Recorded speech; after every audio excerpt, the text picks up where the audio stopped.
Merujuk data Freedom House, pada tahun 2022 Bolivia memiliki skor kebebasan demokrasi sebesar 66 dari skala 1 sampai dengan 100. Skor ini menunjukkan bahwa kebebasan demokrasi di Bolivia baru mencapai kategori bebas sebagian atau partly free. Jika merujuk Bertelsmann Stiftung Transformation Index tahun 2022, Bolivia memiliki status demokrasi sebesar 7,1 dari skala 1 sampai dengan 10. Ini menjadikan tingkat demokrasi di Bolivia berada di posisi ke-29 dari negara-negara Amerika Latin dan masuk ke dalam kategori demokrasi yang menurun atau defective democracies. Pembangunan ekonomi menjadi salah satu indikator penting bagi demokratisasi suatu negara. Ini juga menunjukkan kapabilitas negara dalam menjalankan demokrasi. Saat ini, status ekonomi Bolivia berada pada angka 5,3 dari 1 sampai 10. Performa ekonomi Bolivia menunjukkan tren yang menurun. Namun pada tahun 2018, Bolivia berhasil menurunkan angka kemiskinan ekstrim, dan tahun 2019, Human Development Index-nya berhasil masuk ke dalam kategori tinggi. Akan tetapi, pandemi COVID-19 membuat perekonomian Bolivia kembali memburuk. Terkait dengan kelembagaan pasar, persaingan berbasis pasar kurang transparansi kerangka hukum dan sistem hukum dikatakan cukup rumit dalam praktiknya. Implementasi kepemilikan pribadi masih terhambat oleh pengaruh batasan politik dan juga birokrasi. Kemudian, sistem jaminan sosial Bolivia masih dibilang terbatas dan hanya sekitar 51% masyarakat yang memiliki asuransi.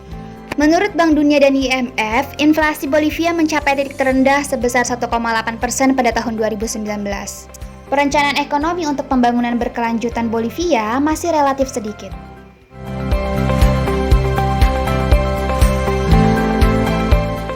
Kelompok pakar independen interdisipliner menemukan pelanggaran HAM selama kerusuhan politik 2019 dan ditemukannya aktivitas pekerja anak yang sudah terus-menerus terjadi.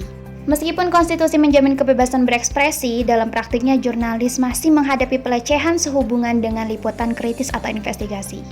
Merujuk data Bank Dunia, ditemukan bahwa Bolivia memiliki ketidaksetaraan berbasis gender yang terus berlanjut.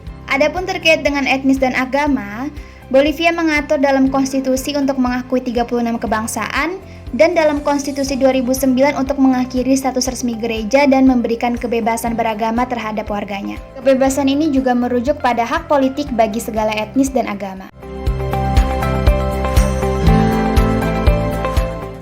Beberapa gerakan sipil yang terjadi di Bolivia yaitu pada Januari 2020, aksi protes massa untuk menentang perpanjangan masa jabatan Presiden Morales, lalu pada bulan Agustus dan September 2021, yaitu gerakan para aktivis adat untuk menolak kebijakan MAS tentang pembagian tanah yang mempengaruhi wilayah adat, dan pada bulan September dan Oktober 2021, protes ini berkaitan dengan RUU yang telah disahkan Majelis Legislatif Plurinasional atau ALP. Meskipun beberapa protes terjadi pada tahun 2020 dan 2021, termasuk demonstrasi anti pemerintah, aksi tersebut tidak dirusak oleh tingginya tingkat kekerasan yang terlihat pada tahun-tahun sebelumnya.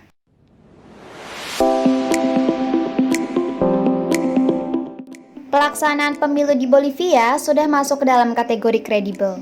Meskipun tahun 2019 diduga adanya kecurangan terhadap pemilu, dugaan tersebut langsung ditanggapi dengan diadakannya pemilu kedua pada tahun 2020. Kerangka pemilu Bolivia juga dikatakan tidak memiliki campur tangan oleh pihak penyelenggara pemilu, dan masyarakat memiliki ruang untuk berorganisasi dalam partai politik yang berbeda.